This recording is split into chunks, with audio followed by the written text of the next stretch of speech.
Começa mais uma edição do JR 15 Minutos, o podcast da Record que aprofunda as notícias que mais mexem com a nossa vida. O Sudeste concentra a maior parte dos casos, com pouco mais de 1 milhão de pessoas. Em seguida, aparecem as regiões Nordeste e Sul. Esta foi a primeira vez que o censo contabilizou as pessoas com transtorno do espectro autista. Nos últimos anos, o Brasil tem assistido a um crescimento expressivo no número de diagnósticos de transtorno do espectro autista. E pela primeira vez, o IBGE coletou informações sobre o cenário aqui no Brasil. Segundo o censo 2022, 2.400.000 brasileiros foram diagnosticados por um profissional de saúde com autismo. Isso representa 1,2% da população brasileira, com destaque para as crianças com idade entre 5 e 9 anos de idade, onde a taxa chega a 2,6%. Qual é a importância de incluir esses dados no censo? Como as informações podem ser usadas na formulação de políticas públicas? E como é o diagnóstico e acompanhamento do autismo? Nós vamos esclarecer essas e outras questões com Flávio Gonzalez, coordenador da Inclusão Social do Instituto Jô Clemente. Olá, doutor, seja bem-vindo. Obrigado. É um prazer. Queria agradecer, em nome do Instituto Jô Clemente, por essa oportunidade da gente falar desse assunto tão importante. Nós é que agradecemos. Para entender o que esses dados revelam sobre o cenário do autismo no país e os desafios enfrentados por essas pessoas e suas famílias, a gente conversa também com a repórter do Jornal da Record, Marcela Varasquim, que acompanhou a divulgação desse levantamento. Oi, Fara. Oi, Flávio. Fara, 2.400.000 pessoas com diagnóstico de autismo. O dado é inédito e revela uma realidade que até então não havia sido medida de forma tão ampla. Chama atenção a distribuição dos diagnósticos. O maior índice é entre meninos, na faixa dos 5 a 9 anos, com maior concentração em áreas urbanas e entre pessoas brancas. Esse é o primeiro retrato oficial do autismo no Brasil, com base em um levantamento nacional. O número de pessoas com diagnóstico surpreendeu?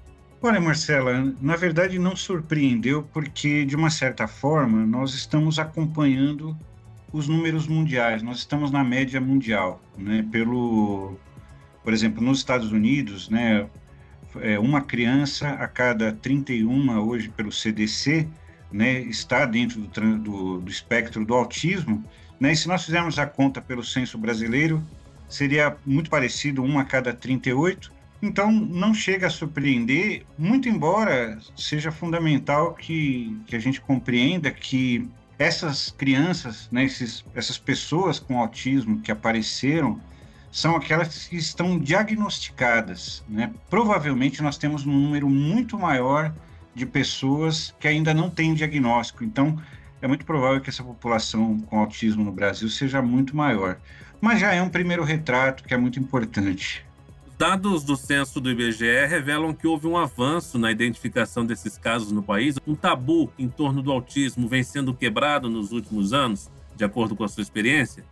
Olha, Fara, revelam sim, sem dúvida, houve um avanço, né, num passado relativamente recente. O número de pessoas diagnosticadas com autismo era muito baixo, né, o que com certeza mascarava, né, uma realidade, quer dizer, nós não tínhamos conhecimento dessa população. Então, hoje, nós temos esse número, né, de pelo menos 2.400.000 pessoas diagnosticadas, que é um número muito significativo, e também, de uma certa forma, isso mostra que o tabu, né, conforme sua pergunta, ele vem sendo quebrado. Porém, é importante, né, dentro do universo do autismo e das pessoas com deficiência em geral, né, nós usamos muito a expressão capacitismo, né? O capacitismo é todo preconceito, né, que recai sobre pessoas com autismo ou com outras deficiências, né?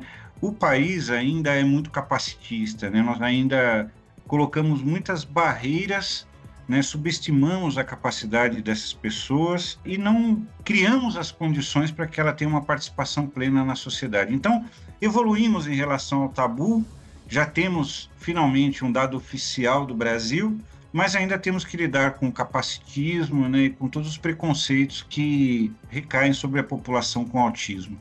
Agora, a maior parte dos autistas no Brasil tem entre 5 e 14 anos. Isso reforça a importância do diagnóstico precoce? Sem dúvida, o diagnóstico precoce ele é fundamental, né, quando se fala da criança, né, com transtorno do espectro autista, porque é na infância, né, onde você tem uma plasticidade neuronal, né, muito maior, ou seja, a criança ainda está em fase de formação, que se você entrar com as terapias, seja de fonoaudiologia, psicologia, terapia ocupacional, essa criança vai ter ganhos, isso vai impedir que ela tenha prejuízos muito maiores do que ela viria a ter se ela não tiver acesso às terapias precocemente. Então, o quanto antes, né, nós fizermos o diagnóstico, melhor o prognóstico, né, em termos de independência, né, dessa criança e depois desse jovem, desse adulto, né, e isso é um desafio que se coloca, né, para qualquer país e para a realidade brasileira, inclusive. Né, mas o diagnóstico precoce ele é fundamental e é um direito. Né? Nós temos no Brasil a Lei Berenice Piana, que é uma lei que foi aprovada em 2012 justamente em relação ao transtorno do espectro autista, que garante, entre outras coisas, o diagnóstico precoce. Mas ainda temos alguns desafios nesse sentido também na nossa realidade. Agora, a maioria dos diagnósticos está em áreas urbanas. Isso significa que o autismo é menos identificado em regiões rurais ou mais pobres. Eu queria saber, durante o censo, que o IBGE visita todas as residências no país, mas a falta de conhecimento.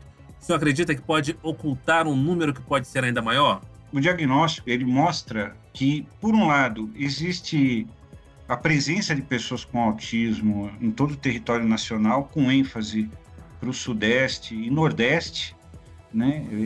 Esse é um retrato que se fez, com uma concentração maior de diagnósticos nas áreas urbanas, que, por um lado, é reflexo da densidade demográfica, ou seja, nós temos muito mais pessoas concentradas nas grandes áreas urbanas, mas, por outro lado, também aponta para a dificuldade que as pessoas das zonas rurais, né, e das regiões mais distantes dos centros urbanos do país encontram para ter acesso ao diagnóstico, para ter acesso aos atendimentos adequados, né, inclusive que a pessoa vai precisar depois. Então, existe sim uma desigualdade regional, né, em relação à possibilidade de acesso, que é algo que nós temos que enfrentar através de políticas públicas sólidas, né, porque, com certeza, proporcionalmente, claro que existe uma maior concentração em grandes áreas urbanas, mas nós não podemos nos esquecer que o Brasil é um país imenso em que todas as regiões, sem dúvida alguma, existem crianças com o transtorno do espectro autista. Durante a divulgação do censo, o presidente do IBGE, Márcio Postman, explicou a importância do levantamento para a formulação de políticas públicas para esse público.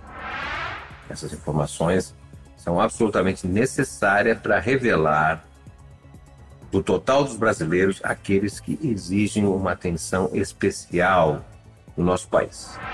Flávio, atualmente quais são os principais desafios enfrentados pelas famílias em busca do diagnóstico?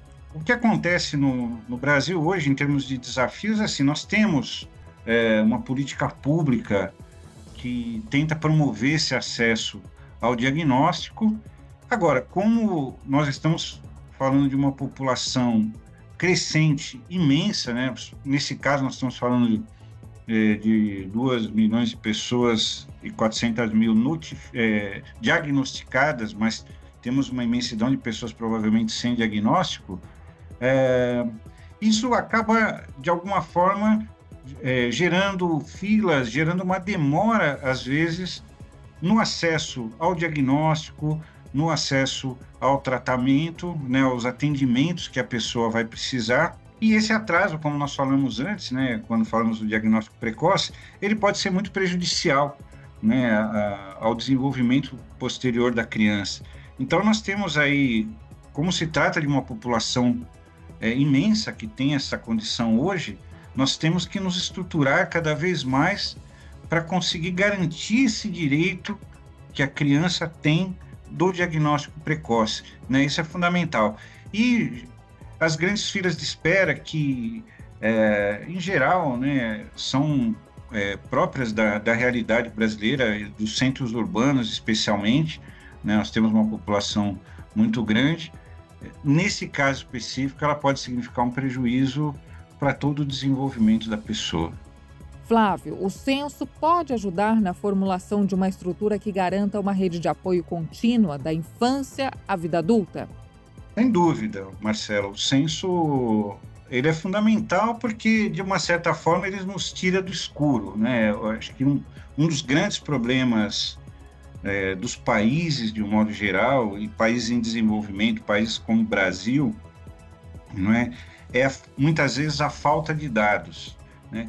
Agora, é óbvio que nós sabemos que existe uma subnotificação, nós sabemos que, muito provavelmente, né, por um cálculo superficial, como a gente vê que 1 a cada 38 crianças, não pelos dados do censo, provavelmente estão dentro do transtorno do espectro autista. Se nós fizermos uma projeção desse número para a população total, nós vamos chegar pelo menos a 3 milhões de pessoas, né?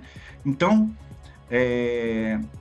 nós temos esse desafio também do que os números mostram, que são aquelas pessoas diagnosticadas que foram identificadas, e o que os números talvez não mostrem, né?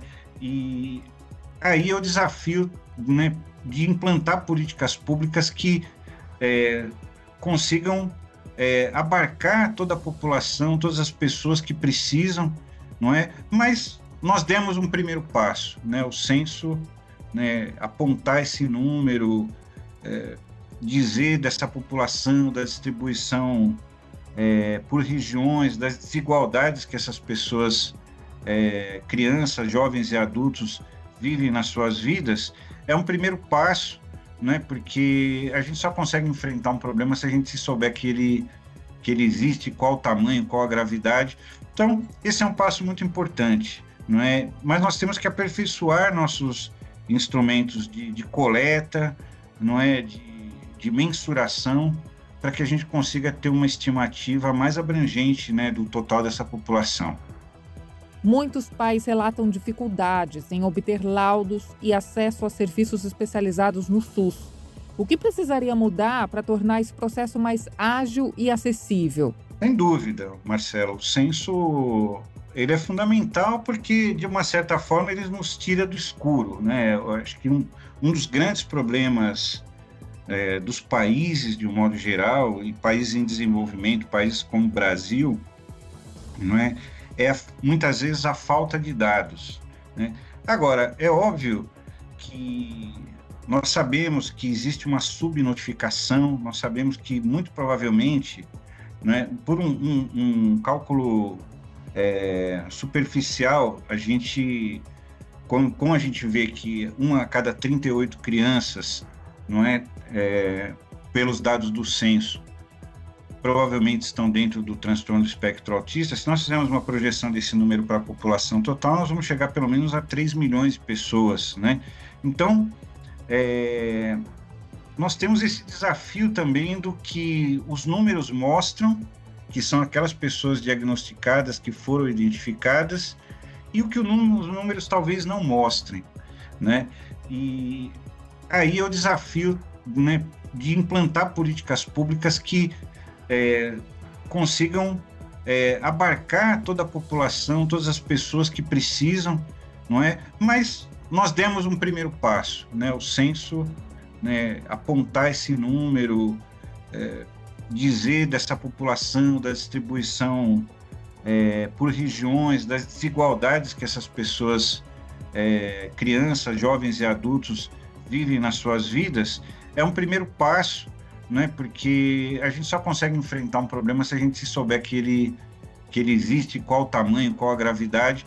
Então, esse é um passo muito importante, não é? Mas nós temos que aperfeiçoar nossos instrumentos de coleta, não é? De mensuração, para que a gente consiga ter uma estimativa mais abrangente, né, do total dessa população. Ok, termina agora a edição 1195 do podcast 15 Minutos. Eu agradeço a participação do Flávio Gonzalez, coordenador da Inclusão Social do Instituto Jô Clemente. Flávio, muito obrigado, viu? Obrigado mais uma vez por essa oportunidade. O Instituto Jô Clemente é uma organização com 64 anos de atuação e está à disposição de toda a sociedade brasileira, das pessoas, dos governos, das empresas, das escolas, para instrumentalizar a sociedade sobre o tema do transtorno espectro autista. Muito obrigado por essa oportunidade. Perfeito. Eu agradeço também a presença da repórter do Jornal da Record, Marcela Varasquim. Obrigado, Marcela. Obrigada, Fara. Obrigada, Flávio.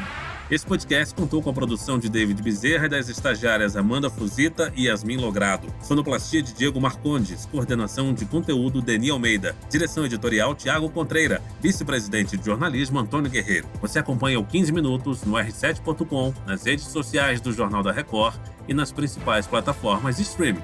Até o próximo episódio.